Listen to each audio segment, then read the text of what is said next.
So time for us to practice our sequences in series. It's our new topic. And because we're starting new, things will be pretty simple at the start. Don't worry. We're going to ramp up in the next couple of weeks. But of course, we still have to go through and work through these problems. All right, let's begin with our first problem. Consider the sequence defined recursively by a0 equals 16, a1 equals negative 5, a2 equals 27, and an plus 1 is negative 1 to the power n squared times an over 3 for n greater than or equal to 2. Find a7. So there's a little bit of noise at the start, and then after that, it falls into a somewhat of a pattern here. All right, well, let's see if we can't figure out what's going on. Now, recursively means what? We're building off of something that came before. And so you notice here that n plus first term is relying on the nth term. So let's just go ahead and work things out. Now, I'm going to write down for the record, a sub 2 equals 27. And that's just a definition. And now I have this relationship, and we're going to just keep feeding that over and over and over until we get up to our a7. So this relationship holds for n at least 2. So let's start at n equals 2. So everywhere we see n, put a 2. So a3 is equal to negative 1 to the power n squared, right? So where did the 3 come from? That's 2 plus 1. N squared is 4. And then a2 over 3. Now, negative 1 to the 4th is just 1. And a2 is 27. So this is 1 times 27 over 3, which gives us 9. Okay, well, that's a3. We're getting closer to 7. And just keep repeating. Now plug in 3. 3 plus 1, 4. So a4 is negative 1 to the n squared. So that's negative 1 to the 9th. And then a3, because we're at n equals 3, over 3. Well, negative 1 to the 9th is negative 1. And a3, previous step was 9. So negative 1 times 9 over 3. And 9 over 3 is 3 times a minus 1, minus 3. All right, now, next case, n equals 4. All right, we're going to keep feeding the machine, no surprises. So everywhere you see an n, put 4 now. 4 plus 1, 5. a5, what is that? Negative 1 to the power 25. And then we're going to times it by our n equals 4, a4 over 3. Well, negative 1 to the 25 is negative 1. And a4 is negative 3 over 3. Well, 2 negatives make a positive. 3 over 3 goes away. 1. Now, we're getting closer. The end is in sight. N equals 5. Oh, whoops. I made a mistake on the previous one. Did you see that? I did n equals 4. Shouldn't be 25. It should be 16. We should make this a positive 1. We should make that a negative 1. Oh, sorry about that. Okay, be careful. Be careful. Right, you got to pay attention. N is 4. So that's 4 squared. All right, n equals 5. All right, back on track. a6, negative 1, n equals 5. 5 squared, 25. And then times by a sub n, a5 over 3. All right, well, that's negative 1 to an odd power. We should have pointed this out before. Negative 1 to an even power is 1. Negative 1 to an odd power is minus 1. So that's a minus sign, minus 1. And a5, that is minus 1 over 3, which gives us 1/3. All right, and now we're really close, right? a6, once more to the breach, dear friends. Once more. N equals 6. 6 plus 1, 7. a7, we're there. Well, almost got to finish it off. Okay, so that's -1. Remember, n equals 6. 6 squared, 36. And then a6 over 3. Okay, so -1 to the 36th power is +1. All right, good. So that's 1 times, and then a6 is previous line, 1/3. All right, so it's 1/3 over 3, which gives us 1 over 9. Huzzah! Huzzah! Woohoo! Okay, so this is basically a question of go through the machinery, do the recursion. You know a piece, then keep feeding it back into the equation and build up to 7. No big surprises. You know, we're not surprised that every time we divide by 3. And here, I mean, sort of the only sort of wrinkle is this -1 to the n squared. Sometimes you change sign, sometimes you don't. And so you get into a pattern of pluses and minuses. But beyond that, there you go. Life is good. And I will say, don't worry that A0 and A1 have different behavior. Again, that's noise. We don't need to worry about that. We just get into the place where we do have that recursion and just follow our nose. All right, good. Let's keep going. Consider the sequence defined recursively by, initially we're at 2, and a sub n plus 1 is the square root of 10 plus 3 a sub n. And this holds for n greater than or equal to 0. Assuming that the sequence converges to a limit L, find the value of L. All right, now let's remind ourselves what this means.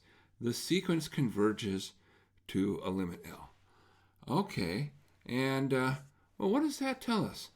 Well, what that's telling us is that if we look at these a sub n's, and we have, you know, our A0, A1, A2,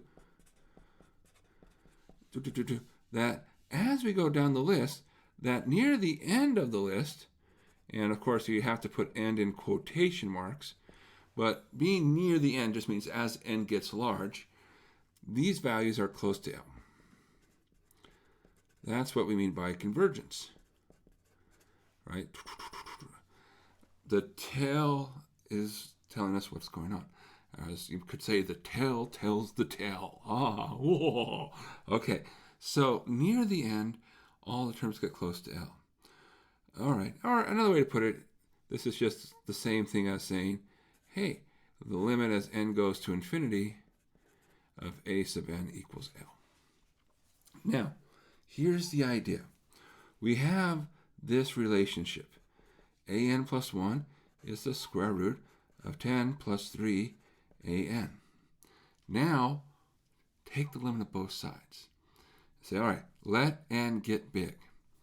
Now, as n gets big, what happens to this an plus 1? Well, what happens is you're going down to the end of the list, right? You're going through getting big. And so this is getting close to L. Now, what about the other side? Square root of 10 plus 3 an. Well, the square root is square root 10 is 10, 3 is 3. Only thing that could change is the an. But again, you're getting near the end as n gets big. So that's going to the square root of 10 plus 3L. And these need to be equal.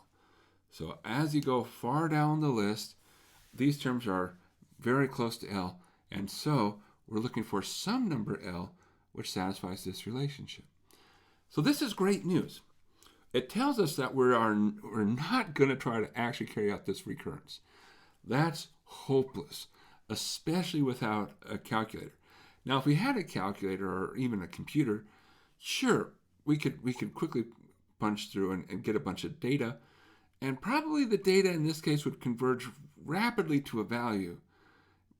We'd be suspicious. But being suspicious is not the same thing as knowing. We want to know.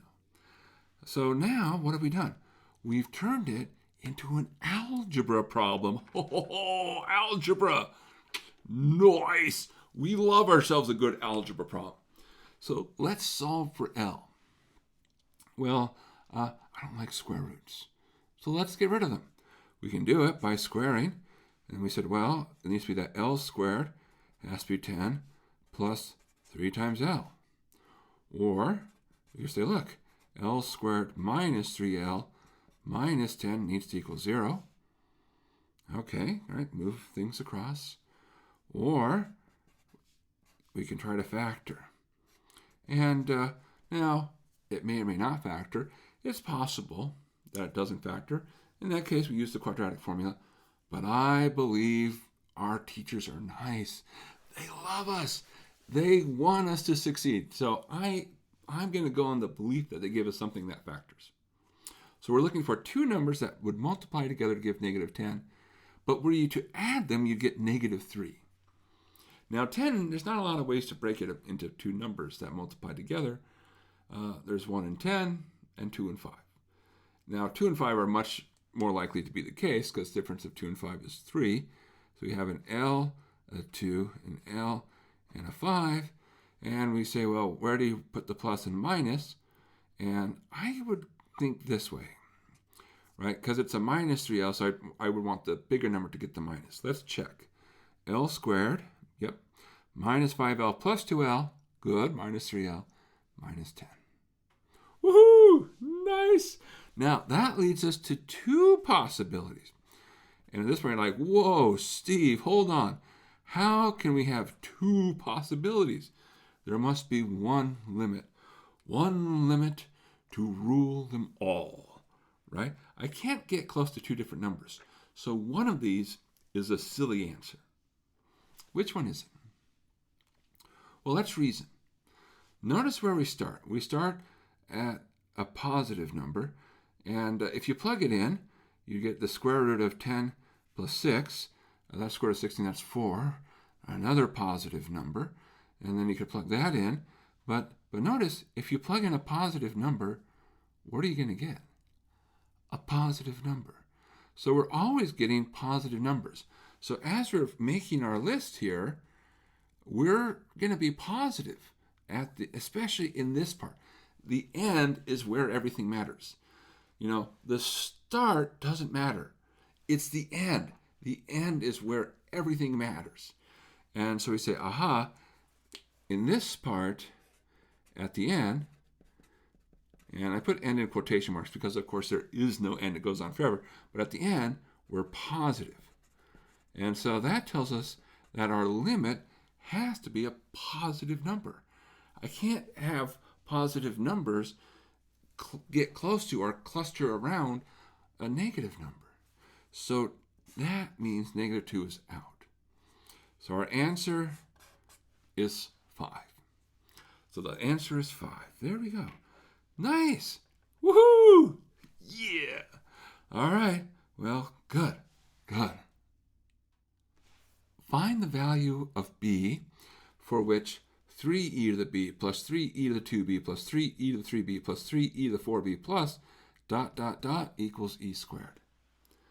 All right, so let's make sure we understand something.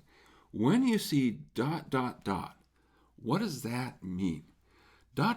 is sort of a special phrase for saying the pattern continues. And so if you ever encounter a ... it says, okay, there's a pattern here. We're going to keep it going. So what is our pattern? Well, we see that we have 3's. All right, great. That's all well and good. What else do we see? We have e's, but it's not always e. It's the same thing, right? It's e to the b, and then e to the 2b, and then it's e to the 3b, and then so forth and so on. How are these connected to each other? Well, if we look, we say, how do I get from here to there? Now you could say, oh, I had a b, I put a 2b. And you say, oh, okay, so you could think of it as like I multiplied or I changed our coefficient upstairs. And here I went from 2 to 3 and 3 to 4. And we could write this out in a couple of ways. One way is we could say, this looks like it's the sum. We have a 3, because there's always 3, and then it's e to some constant b, kb, where we start at 1 and we just keep going. The dot, dot, dot, never stop, never stopping. That's another way to think of it. Now, what do we suspect? When we see the words find the value and we see a sum, we say, they want us to find an infinite sum or a series. There's basically two candidates that we have a hope for: geometric or telescoping. Now, look for geometric first, because geometric is easy to spot. Geometric, we're looking for something to the power. And so, for instance, here, we say, okay, can I write this as some number times something to the power k? Well, yeah, we can, right? So this becomes the sum, k equals 1 to infinity, of 3 e to the b to the power k. And what that's telling us is if we come back to our original series and say, well, what's going on up there? Well, what's going on is that if I look from one term to the next term, I have this factor of e to the b. So every time I multiply, I'm going up by a factor of e to the b. Okay, now once we know geometric series, we're in good shape. Because there's this nice fact, we'll go ahead and write it down. If you have a plus ar plus ar squared plus ar cubed, plus dot, dot, dot, keep going, that's equal to, well, a over 1 minus r. Now this is if r is small. We'll come back to this in a second. Okay, now where do we get our terms? Well, the a, great, that's easy, right? There's the a. So the a is the first term. You say, all right, where do you get the r? Well, that's not bad either. You say, see, it's this multiplying factor. That's where you get the r. And so we say, okay, what is our first term? And if you have it in sum notation, plug in the first term. Now here, we start at 1, so it would be 3e to the b.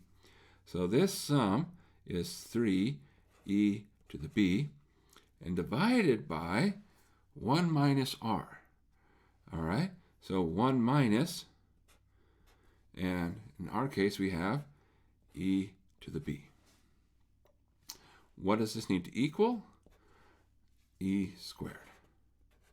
So now we have a goal. We're able to use our sum of a geometric series to reduce the problem down to something of an algebra problem.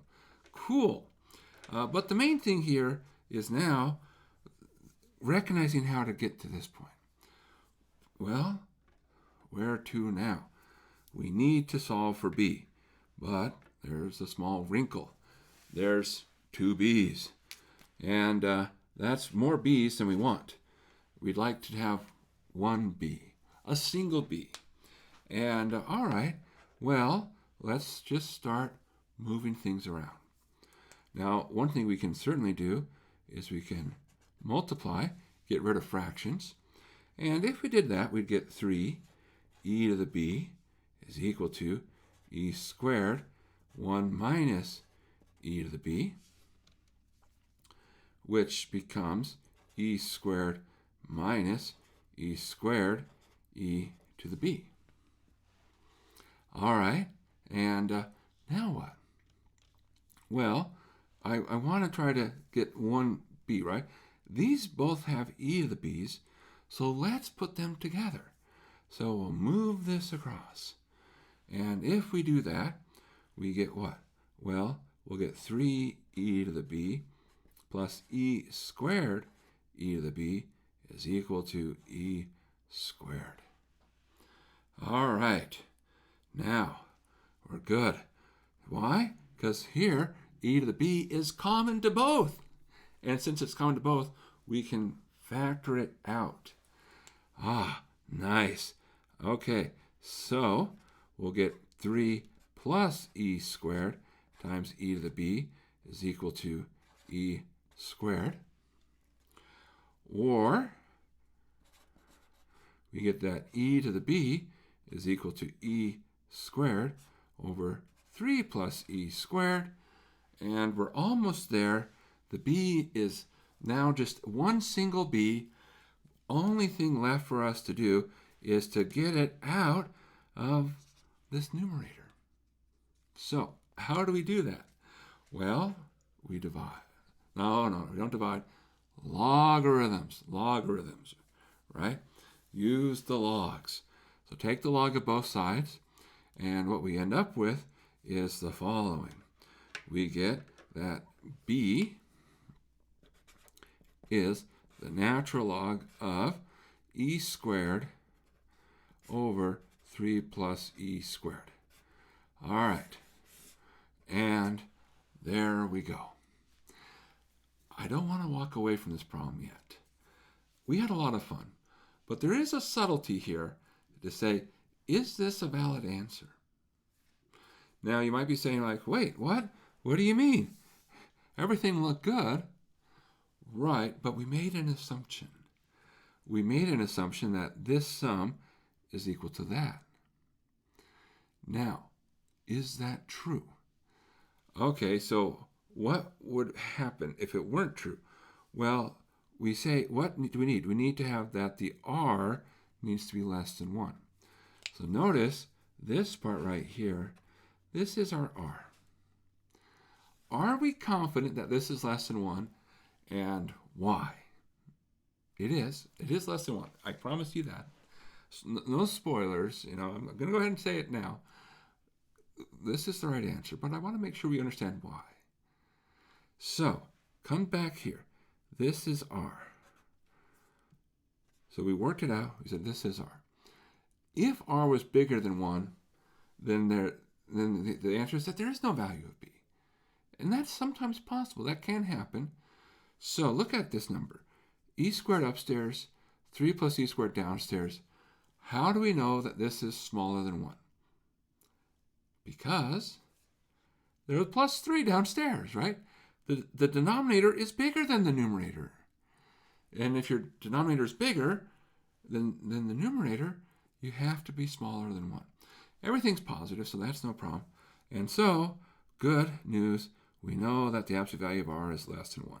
So we are happy. Now, would they expect you to do that? I don't think so, unless they explicitly tell you. But it's good to have in the back of your mind. If they say, well, how can we be sure? Check it. This is what they would say. We need to check that our answer is indeed less than 1. All right. Fun problems, right? There's a little bit of interesting, a little bit of intrigue sometimes, but we're learning, and I love that. Let's keep learning.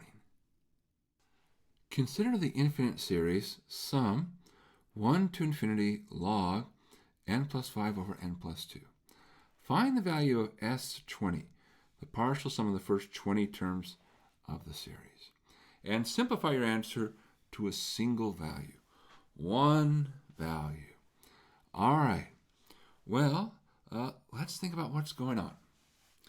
And we can see right away, geometric is not what's going on here. And because there's nothing where you have n upstairs. You want something to the n. That would be geometric. That's not happening. So we think, well, okay, what is happening? Now, in this case, nothing has to happen, right? Because we're not asked to find the whole sum. We're just asked to find what happens up through the 20th term. And so in essence, we're asking to add up 20 numbers. Yeah, that we could certainly do that, but I suspect that maybe there's a simpler way to approach this. So let's think about what we have. So we have our sum, n equals 1 to infinity, and let's talk for a second about log. Log has beautiful properties that are incredibly useful for combining things but also pulling things apart. Now, notice we have n plus 5 divide by n plus 2. When I take the log of division, what happens? division becomes subtraction. So we can think of this as log of n plus 5 minus log of n plus 2. And when we write it in this way, a little sort of light bulb boom goes off in our head saying, wait a second, this feels very much like telescoping, because these feel like the same function, log. The difference is the inputs are offset. And so what's going to happen, since we have this subtraction, is we're going to get cancellation. Now, how quickly do we get cancellation? And here's sort of the thing you have to think about, is how far apart are these? You know, what's the difference from n plus 2 to n plus 5? Well, the offset is 3. And so you have to sort of wait a second till we get far enough to get cancellation, but you don't have to wait forever. So let's start by writing down the first few terms, spot the pattern, and start seeing where cancellation occurs, and that'll tell us the story. So we're starting at 1. So we have log of 6 minus log of 3 plus, start with now with 2, log of 7 minus log of 4. Now with 3, log of 8 minus log of 5. And you're like, nothing's canceling, Steve. We haven't gotten there yet, right? I said an offset of 3. So the next one is going to be, where were we at? This was 1, 2, 3, log of 9. This is 4 minus log 6. All right, and here's the fun part. We are now canceling. All right, it's offset of 1, 2, 3, right? N plus 5 versus n plus 2. And so those terms are going to cancel. And let's write down one more plus, and it'll be log 10 minus log 7. Okay, and what will happen here? Well, the log 7s are going to cancel. And now we're going to go dot, dot, dot. So plus dot, dot, dot. And we'll spill over to the next line. And okay, so now I want to go sort of far enough back from the end that we're going to get any cancellation that might have happened. And so here, since we really wanted to go to at least 4 terms to see the cancellation, I really want to come back 4 terms. So I want to go from 20, 19, 18, 17. Okay, so let's start with 17. So at n equals 17, this would be log of 22 minus log of 19.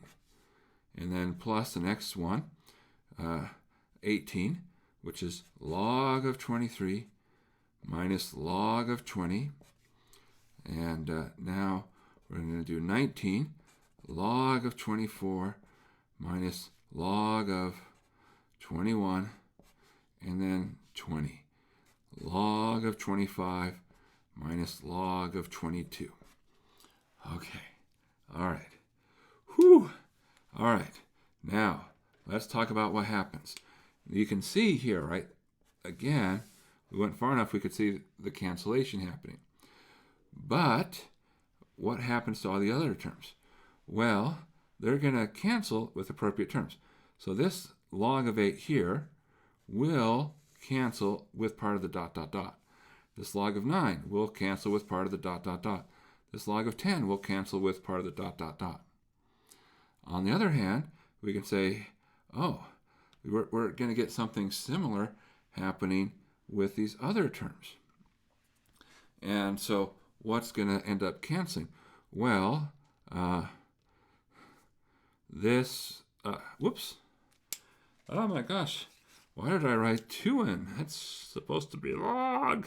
Sorry about that. All right, don't know why I wrote that way. Log of 21. And all right, so what's going to happen is that there's a log of 21 here, and that is going to cancel with this minus log 21. And there's a log of 20 back here, which will cancel with this minus log 20. And there's even going to be a plus log of 19, which will cancel with this minus log of 19. So, what hasn't canceled? Well, we're going to have 1, 2, 3 terms from the start, and 1, 2, 3 terms from the end. Why 3? Remember, we've said this several times, and if you look at n plus 5 versus n plus 2, we have an offset of 3. And so what that means is that when you look at partial sums, you should get 3 things from the start, 3 things from the end. And all right, good. Well, let's clean this up, right? So tons and tons and tons of cancellation. What's left? Well, we have minus log 3, minus log 4, minus log 5, plus log 23, plus log 24, plus log 25. And we come back to our logs. Logs have beautiful properties. We're able to put them together. Addition goes upstairs. Subtraction goes downstairs. So this is the natural log of, well, we'll do the upstairs parts, 23, 24, and 25. Downstairs, 3, 4, and 5. Now, 3 and 4 together makes 12. 12 can go into 24 2 times. 5 divides into 25. So that becomes 5. 2 times 5 is 10. And if you multiply 10 times 23, you get 230. So our answer is the natural log of 230. Wow. Okay, all right. Whew. Now, could we have done this a different way? Absolutely. But ultimately, it's a matter of understanding what's happening. So this is really trying to help us understand telescoping, that things will cancel. Sometimes you have to be patient. A lot of times we only have an offset of 1, so it's like, cancellation right away. But sometimes you have to wait a while before the cancellation happens. But if it's telescoping, there will be cancellation. We just had to wait long enough for things to happen. And so there we go. Now, there is, of course, one other thing I should have said, which is the sum of the first 20 terms. This can get a little bit ambiguous, what Sn means. And the way I like to think about Sn and Hertz is I'm basically saying, where should I stop? And the way it can get a little bit ambiguous is you don't always have to start at 1. So just be careful. Just be careful. The punchline here is that this part was just going from 1 to 20 of our expression. So that's where the 20 came into play, is stop at the 20th term. All right. Whew. Wow. There you go. I feel like we wrote half of it down. But keep in mind, that means we didn't write half of it down. So we had that going for us, which is good. All right. Suppose that r is small, so the absolute value of r is less than 1. Find the sum of the convergent infinite series 2 minus 3r plus 2r squared minus 3r cubed plus 2r to the fourth minus 3r to the fifth plus 2r to the sixth minus 3r to the seventh plus ... Okay. Whew. What? All right. Now, what's going on? What do we suspect? When we're asked to find the sum of a series, we start thinking, it's probably either geometric or telescoping. These are good thoughts to have. These are not intrusive thoughts. These are positive thoughts. And so we start thinking about, well, what does this feel like? Okay? And I know you're probably thinking, like, math isn't about feelings. Math should have no passions. No, I think math should have passions. You should enjoy it. It should be fun. This is a puzzle for us to solve. So what does it feel like? Well, we see we're multiplying by the r, so it's like, oh, multiplying, that feels geometric. Okay, so we're having warm geometric feelings inside. All right, but there's a catch. It's not just multiplying by r's, because we have these numbers in front, and they're not behaving like in a nice way. If there was always 2, life is good. Always -3, life is good. But there's this weird alternating thing. Oh, wait a second. Did we say weird alternating thing? Maybe that's the clue. What if we just sort of looked at every other term and said, well, let's think about that. And of course, we have to do the same thing with the every other terms. And okay, so what if we split this into 2 pieces? In other words, let's add it up in 2 parts. And there is a question, are you allowed to do that? That is a fantastic question that you've asked. Let us say yes for now. Spoiler alerts. Things get weird, but it's not in this case. Oh, it's going to be so... Things are going to get really interesting, but that's for a different story, different day. So, we'll start with these parts right here. Okay, so here we go. What do we have? Well, we have a 2 plus 2r squared plus 2r to the 4th plus 2r to the 6th plus ... Now, is this good? Well, yeah.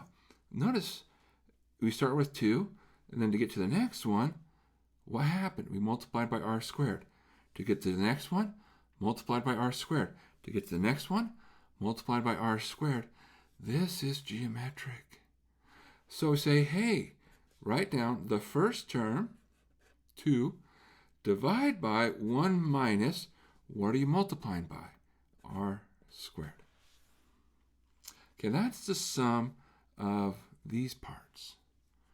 But that's half the story. We also have the other pieces. All right, so let's talk about those pieces. What do we have? Well, we have minus 3r, minus 3r cubed, minus 3r to the 5th, minus 3r to the 7th. Well, what's going on? Well, we start with minus 3r. How do we get the next term? Multiply by r squared. How do you get the next term? Multiply by r squared. How do you get the next term? Multiply by r squared. So it's geometric again. Okay, so what happens? The first term, minus 3r, divide by 1 minus, what are we multiplying by? R squared. Now, we need to add these together. Okay, and if we do that, they already have the same denominator, 1 minus r squared, and the numerator is 2 minus 3r. And there we go. We're done. Now, did we use the fact that r is less than 1? We did. And let's point out where we used it. Because here, what are we multiplying by? R squared. Now, if r is less than 1, what's true about r squared? R squared is less than 1. So this is a geometric series where what we multiply by is less than 1. So that justifies this equality. Same argument here. Again, we multiply by r squared is less than 1, and that justifies this equality. So this wasn't an important piece. It's not like we could ignore it. It was needed, but where we use it may have been a little bit subtle. So here, r less than 1, and we'll make a little note underneath here. These sums work since r squared is less than 1. All right, so that's how we used it. All right, well, nice. So this is just a matter of, we started and they were sort of had 2 sums that were interleaving, and we just sort of pull them apart. And because doesn't that make sense? Right? That makes sense. That should be how we can do things. All right. Well, we're going to have so much fun later on. It's going to be a blast. But let's keep going. Let's keep going. A sequence of rational numbers, and R for rational, is defined by the first number is 7/3. And if I give you the rational number a over b, then the next rational number looks like a plus b over a minus b. And this problem says find the 589th number. Okay, now when you see something like a huge number like that, that's really a signal of you are not going to do this 589 times. It's a signal that says something nice should happen. So we are on the lookout for something nice. So let's start by writing down what we have. Well, we have that R1 is 7/3. Let's talk about R2. Well, what will R2 be? Now, we know that R1 is 7/3. So if I want R2, well, I'm going to have A is 7, B is 3. So it's 7 plus 3 over 7 minus 3. And 7 plus 3 is 10. 7 minus 3 is 4. And that becomes 5/2. Now, you might wonder, do I need to simplify? Technically, you don't, but I would encourage you to do this in this case. It won't change your answer, but it might help you spot something. And you probably are saying, oh, but Steve, that goes against the philosophy you said in class. Yes, I know. Sometimes it helps to simplify, sometimes it hurts. But let's do a few terms, and let's see what happens. Now let's do R3. 5/2. So 5 plus 2 over 5 minus 2. 5 plus 2, 7. 5 minus 2 is 3. Oh, wait a second. That looks familiar. We've seen this somewhere before. It's right there. Wait a second. Are you telling me that R1 is R3? What? Now, without doing any work, can you tell me what R4 is? 5/2, right? Because this doesn't depend on n, it just depends on what Rn looks like. So since R3 has the same form as R1, R4 will have the same form as R2. So that says this is R4. What about R5? It's going to go back to 7/3. What about R6? It'll go back to 5/2. And indeed, what's going to happen is you're just going to jump back and forth. And so you're like, oh, okay. And so the even numbers are 5/2. The odd numbers are 7/3. What is 589? Is it an even or an odd? And the answer is it's odd. All right, so R odd is 7/3. R even is 5/2. And so this tells us that R of 589, which this is an odd number, is equal to 7/3. Okay. And there you go. Now you might be wondering, was 7/3 like a special value? Nope. You can repeat this with basically anything, but don't start with 1. The problem with 1 is you don't want 1 minus 1 to be 0. And you'll see it always just jumps back and forth between two things. So, all right, cool. So this is one of those cases where it's like something looks intimidating, but just look for patterns. Patterns are so important. Math is built off of patterns, but not just math. Many things are built off of patterns. Look for the pattern, look for the explanation, and then things are not quite as bad as they seem. All right, let's keep going. Consider the sequence defined by a sub 1 equals 7, a sub 2 equals negative 3, a sub 3 equals 6, and a sub n is log of n to the power 8 to the 1 over log of log n to the power 3 for n greater than or equal to 4. Find the limit of this sequence or show that it diverges. All right. Now, do we need to worry about these pieces at the start? No. That doesn't matter because those are the pieces near the beginning. Where do we care? We care over on this part, right? What's happening off to infinity? That's what matters. The beginning, at the start, the first few terms can be whatever. They don't matter. It's what happens in the tail. All right, so this is just distraction. Don't worry about it.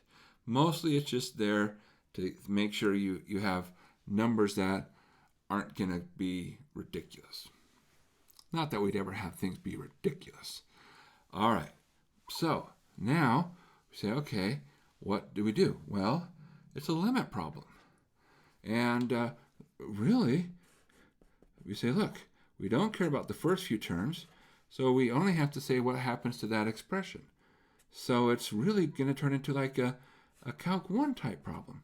So we have log of n to the power 8 to the 1 over log of n cubed. Okay, it's messy. But let's first off think about what we can do to help make this simpler to write. Well, maybe before we simplify the writing, what's going on? Well, log of n gets big. Big number raised to a positive exponent gets big. So this inside part's getting large. Now, log of n gets big, log of n cubed gets big, log of n cubed gets big. 1 over a big thing gets small. So it's going to infinity to the 0th power. And what does that equal?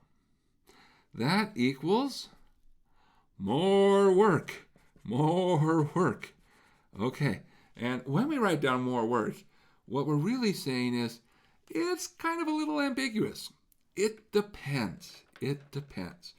And so what we really want to do is we want to say, what is it? Because infinity to 0 isn't going to one particular thing. It could go to several different things. It kind of depends, like that infinity, how big is it relative to that 0? How small is it? And depending on that delicate balance, you might get a different answer. So the question is, what should it be?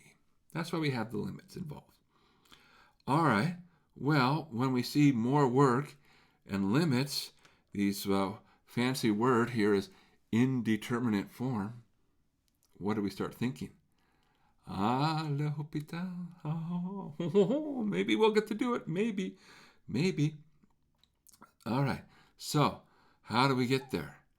Well, we take the logs of this expression, right? Because we want something more le hôpital-like. So let's say L is what we're trying to find the limit of. So then log of L would be what? Well, it'd be the limit as n goes to infinity of, and log of, and now we have to write this all again. Oh my goodness. Log of n to the power 8 to the 1 over log of n cubed. Okay. So let's clean this up. Here we have this exponent. That can come down. All right. So this equals what? Limit as n goes to infinity of, because it's a 1 over, I'm just going to go ahead and put it as a fraction. Log of n cubed. No, I did this wrong.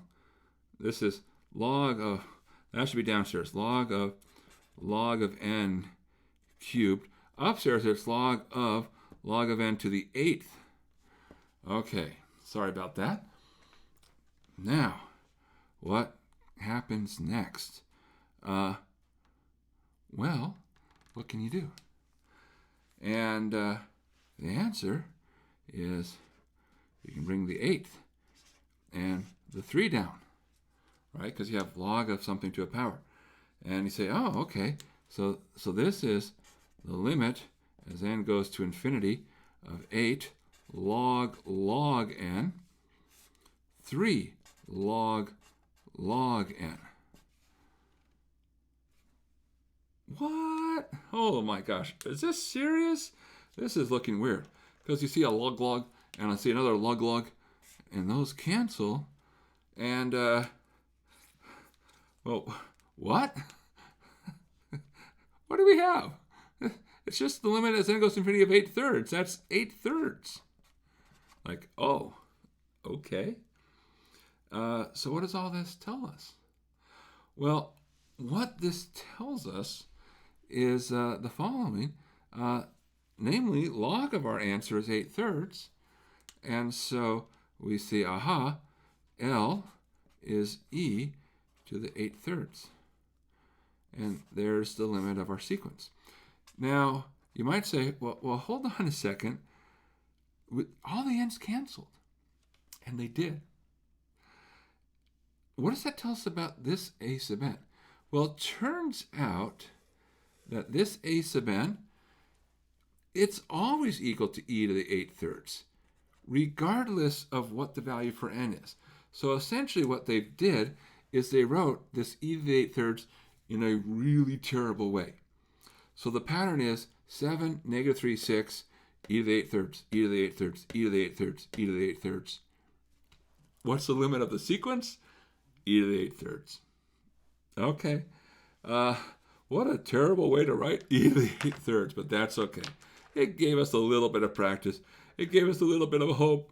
But we were robbed! We didn't get to go le hôpital. Oh, le hôpital, mon ami. Oh, we didn't get the chance. I demand justice. Justice for le hôpital. Okay, all right. We'll recover. We'll be fine. There we go. Life is good. Life is great.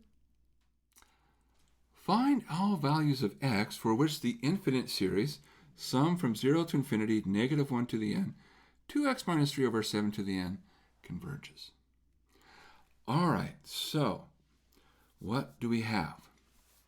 Well, let's start by saying, we could write this as the sum n equals 0 to infinity, because we see to the power n, we can just put them together. So we have -1, 2x minus 3 over 7 to the power n.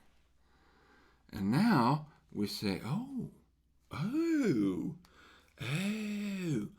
I just see this expression to the nth power, because the only place where n shows up, and we're summing on n, the only n is up here. That's it. So we can say this feels like a sum. If we think of this as r to the n, we know that the sum of r to the n equals 0 to infinity. Well, this converges if and only if we have that the size of r is small. So we say, well, that's the form we're in. We're in the form of something to the n. We're adding it up. And so that says, okay, so given that this is true, the key is to say we need this to be small. So we need the absolute value of -1 times 2x minus 3 over 7 to be less than 1. All right. Well, the -1 doesn't do anything with absolute value, so we can drop that. All right, so let's just say its absolute value of 2x minus 3 over 7 is less than 1. Now, here's a thing we can do. If I want something in absolute value to be less than 1, then I want the expression to be between +1 and -1. All right, now our goal get x by itself. So how can we achieve that? Well, we can multiply everything by 7. And here we have to be careful. So remember, you have inequality signs, so it can be subtle. Make sure anything you do, account for it with the inequality signs. So multiplying by a positive, we're good. If we multiply by a negative, you have to flip inequalities. All right, so multiplying by 7, we need negative 7 less than 2x minus 3 less than positive 7. Okay, so here we'll make a note. We did a times by 7. Now, well, let's add 3. What are we doing here? We're trying to get to x. So here, this is, in essence, this is the unsimplified answer, right? That's what we're going for.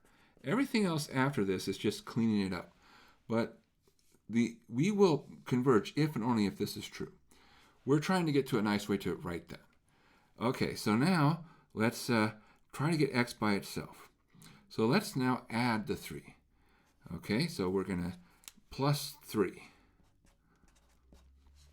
And if we do that, negative 7 plus 3 makes negative 4. And then less than 2x less than 7 plus 3 is 10. And now, last thing here, I want to get rid of the 2. It's a positive 2, so that's good news. So what we can do is we can divide by 2. And since we're dividing by a positive number, that won't change the inequality. So we'll have negative 2 less than x less than 5. And we're done. What? It feels like we've only just begun. But that's the procedure. That's the method. Is you say, look, recognize it as geometric. Once we recognize it as geometric, we know when geometric converges.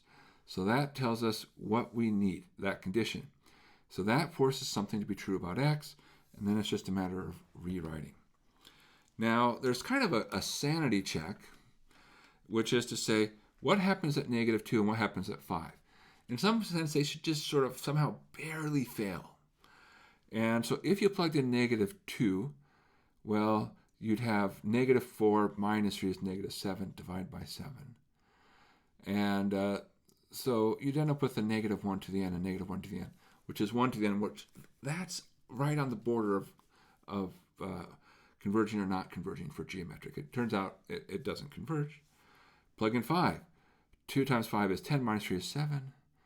Divided by 7 is 1. So your sum is negative 1 to the n. Again, right on the border. But so that's good. That says that makes sense. Now, if you plugged in these values and you were either not 1 to the n or negative 1 to the n, but you were like 2 to the n or a third to the n, something went wrong. So your boundary cases should just be like, whoa, just barely failing, just barely failing. So it's a way to check your answer. And it doesn't hurt to check yourself. As the great philosophers in mathematics have often said, that you should check yourself before you wreck yourself. So, all right, good, wow. We're almost done, right? Well, almost, but not quite. Let's keep going.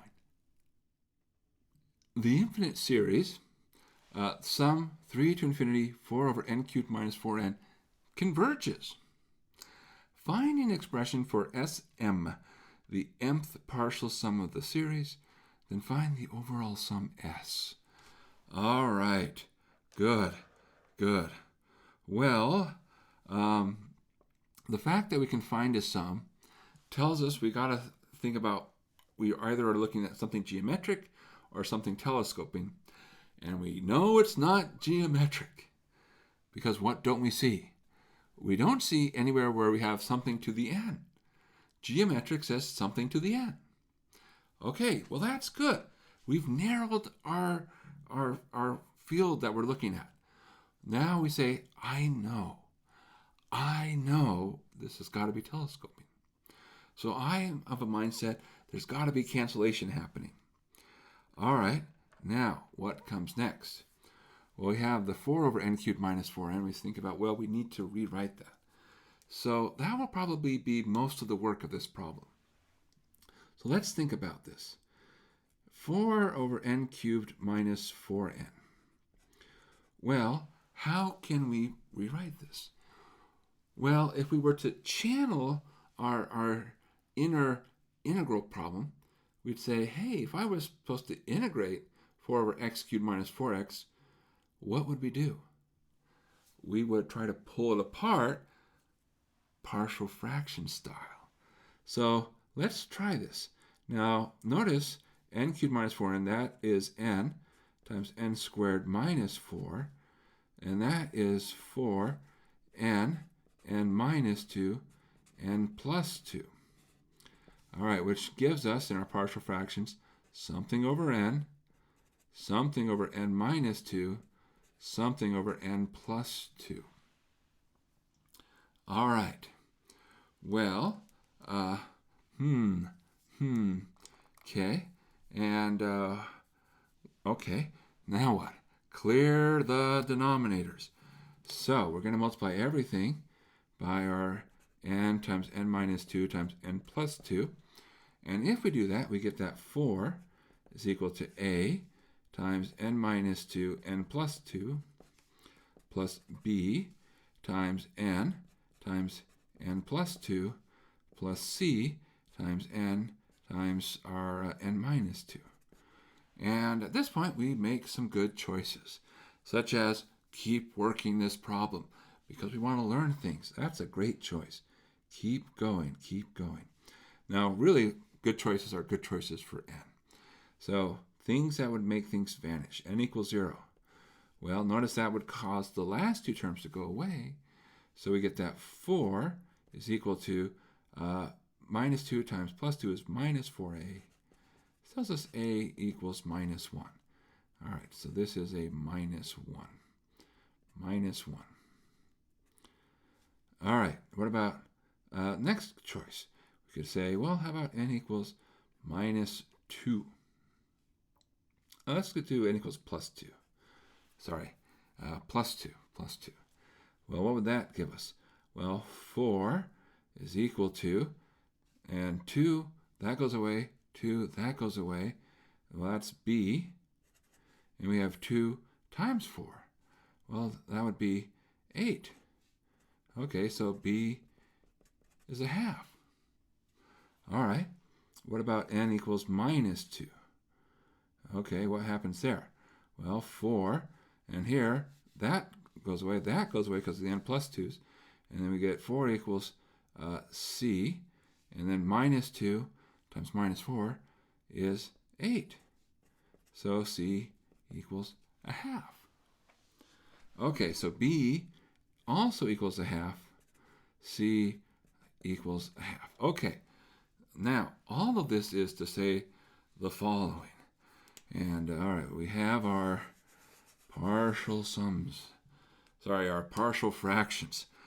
Too many partial parts. All right, so we have the following sum. And I'm going to rearrange these. So sum n equals 3 to infinity of 1 half over n minus 2 minus 1 over n and plus 1 half over n plus 2.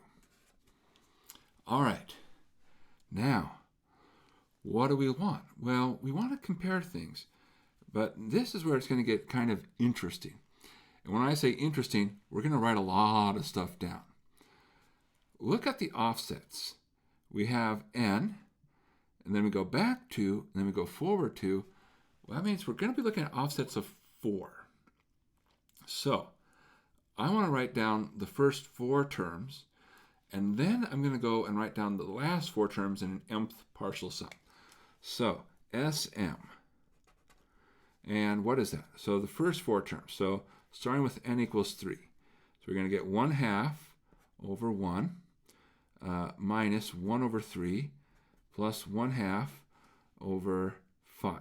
Okay, so that's our 3 plus 1 half and now we're doing 4.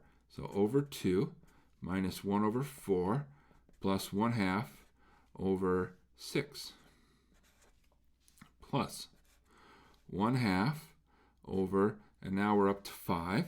So we're at 5 minus 2 is 3, and then 1 over 5, and then plus 1/2 over 7. And now one more, plus, now we're at 3, 4, 5, 6. Okay, so n equals 6.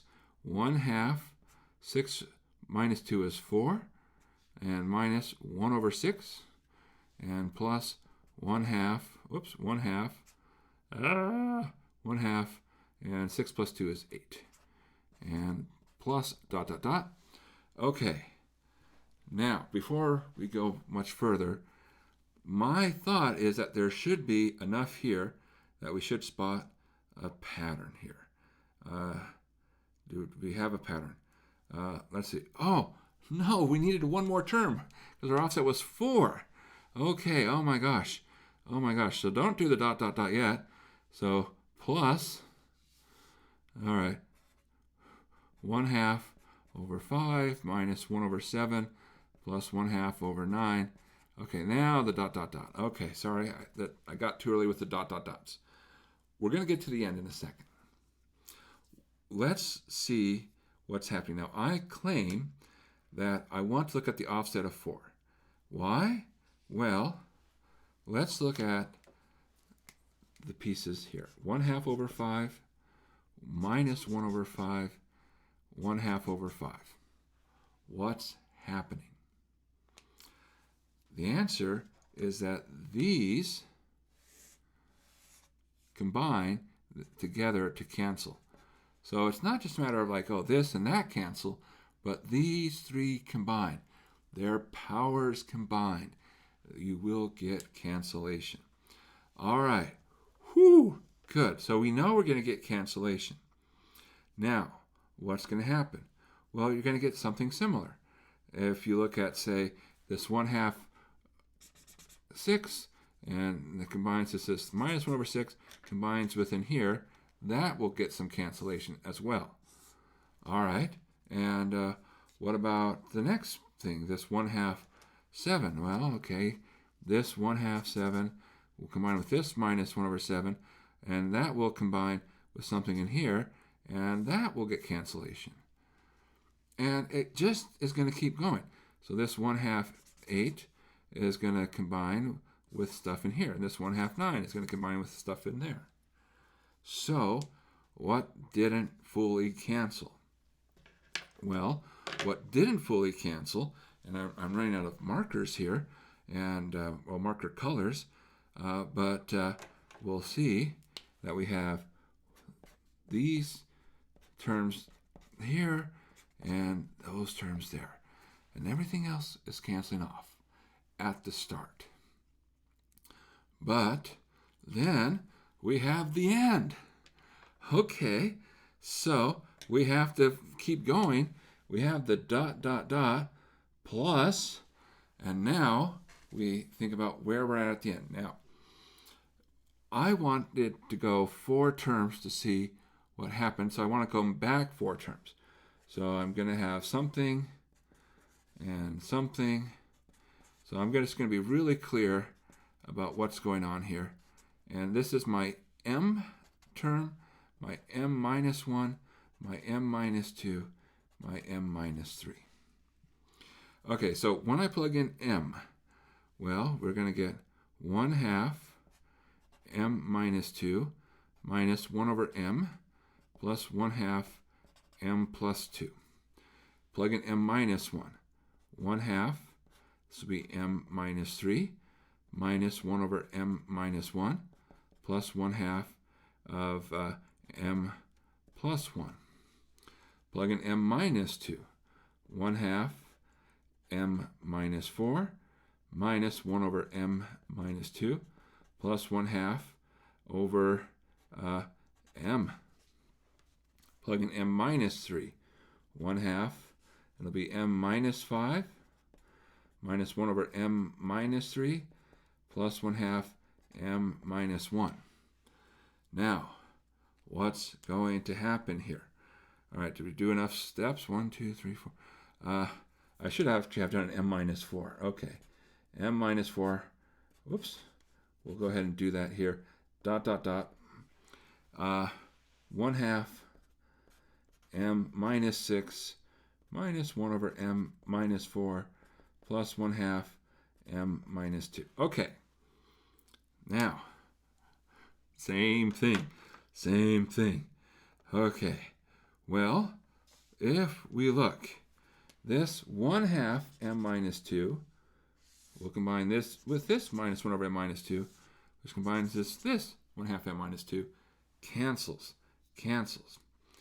And we can again go backwards, say, well, hey, this 1/2 m minus 3 is going to combine with this minus 1 over m minus 3.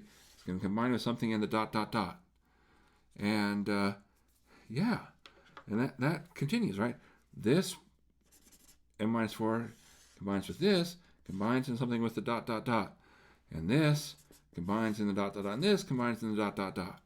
So what doesn't cancel, right? What doesn't cancel must make us stronger. Wait, no. That's the wrong quote. All right, but what doesn't cancel? Well, again, 2 terms here, 2 terms here, 1 term, 1 term. Notice how there's symmetry.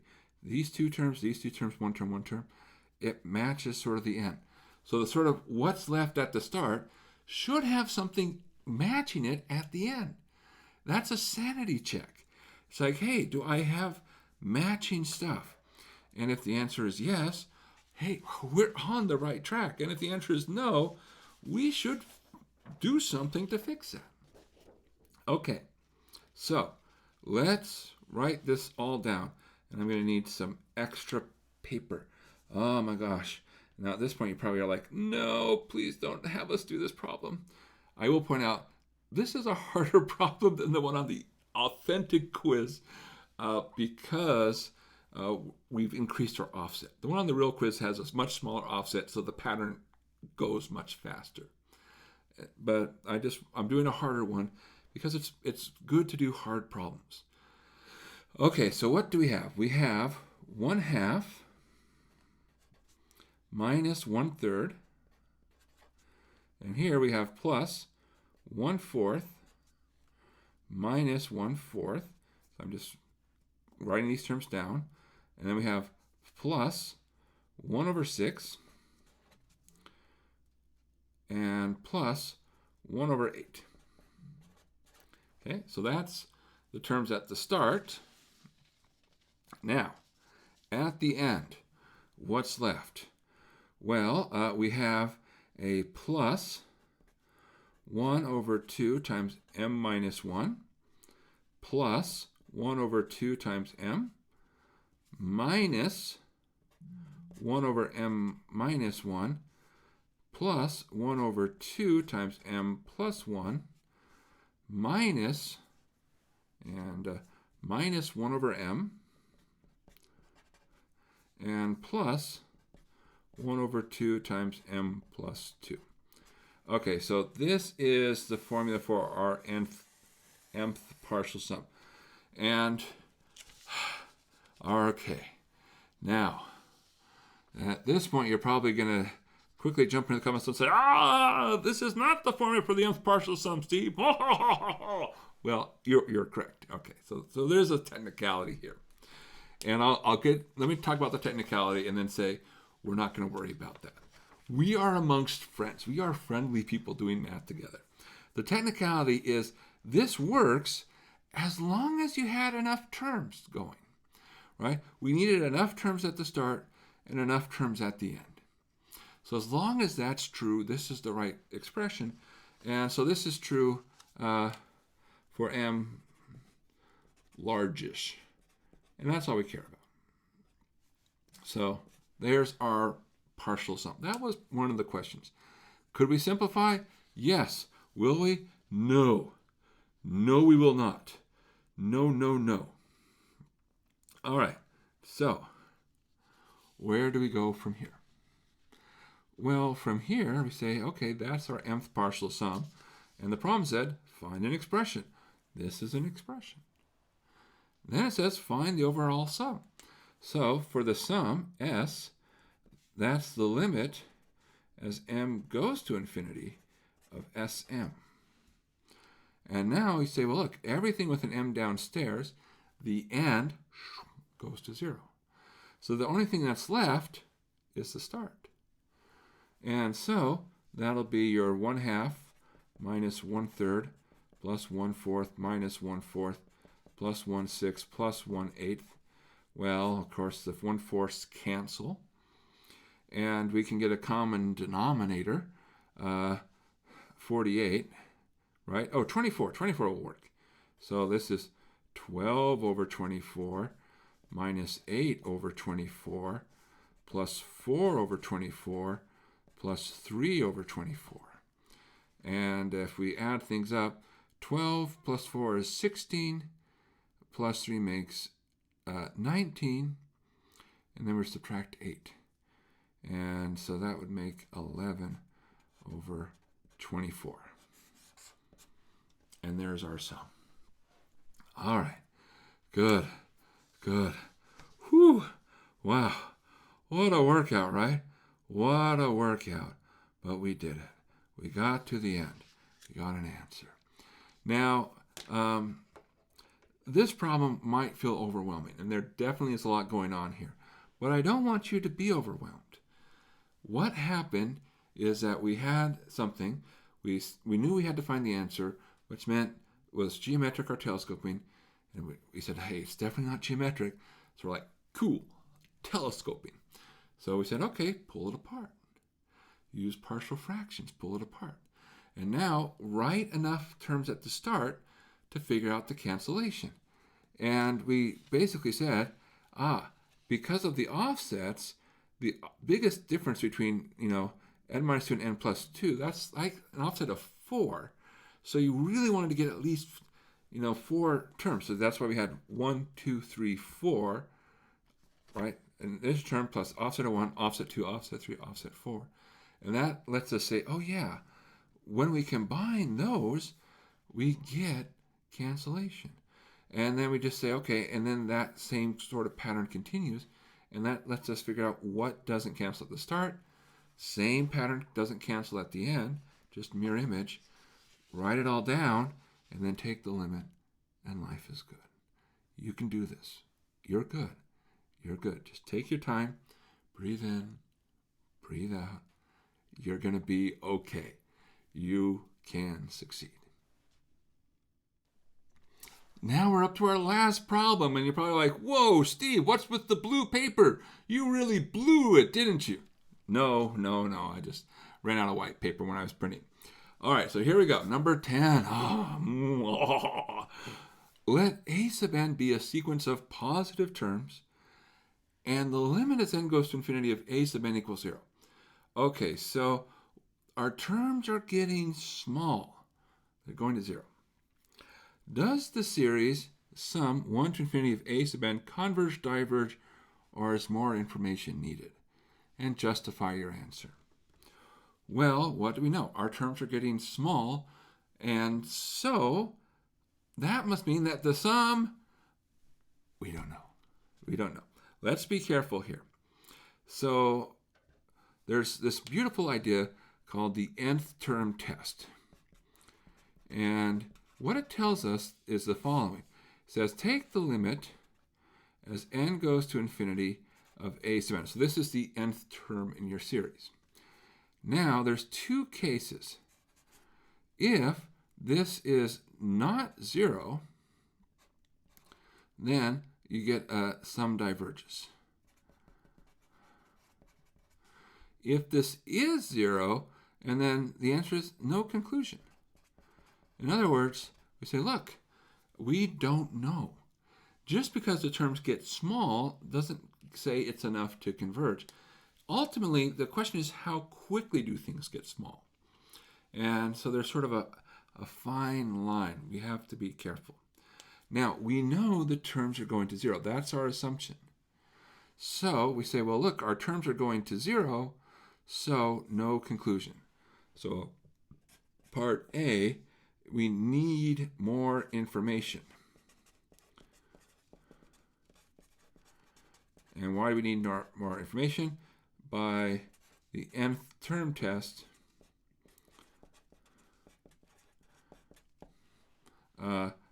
this is inconclusive. Another way to say this is there are sums which exist where an goes to 0 and the sum is finite, sum converges. And there are other sums where the an goes to 0, but the sum is infinite, so the harmonic sum. And so it's inconclusive.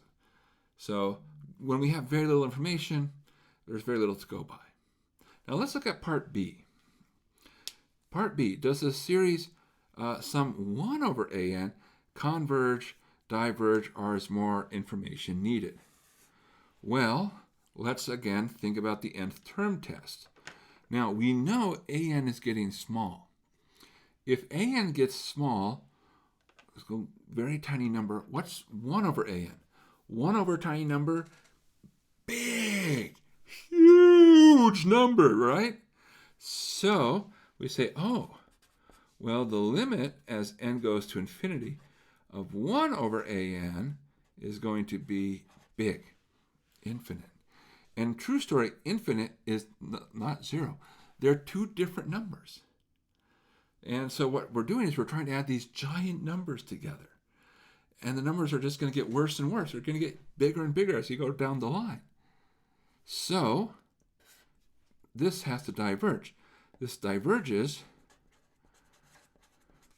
by the nth term test.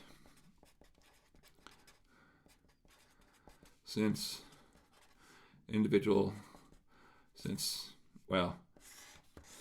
that's true.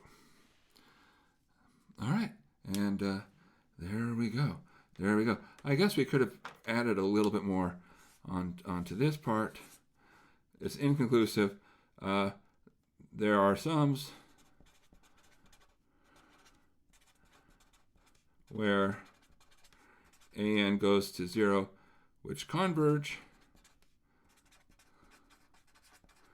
and sums for which an goes to 0, which diverge. And that's why we need more information. All right, but really it's just the nth term test. And that's the idea. This is just a very simple question. When you don't see a lot of formulas or things like that, it's just concepts. This is a concept question. And so do we understand the nth term test? All right, well, that brings us to the end. And this is, like I said, this is the beginning. We're going to get a lot more interesting as we go on. And we're going to start delving into, do things converge? Do they diverge? How do we know? How do we figure it out? So this is going to be a different sort of math for us. It's not just a yes, no, here's a number, but rather a why are things true? We get to think about things. And that's a lot of good stuff to look forward to. Thanks for coming. Thanks for working hard. I appreciate the effort that you put in. You are wonderful. I'm so happy that you're putting in that effort. And it's worth it. You're worth it. So keep it up. Keep going. Let's succeed. And let's get there together. And I hope to see you again next time. All right. Bye.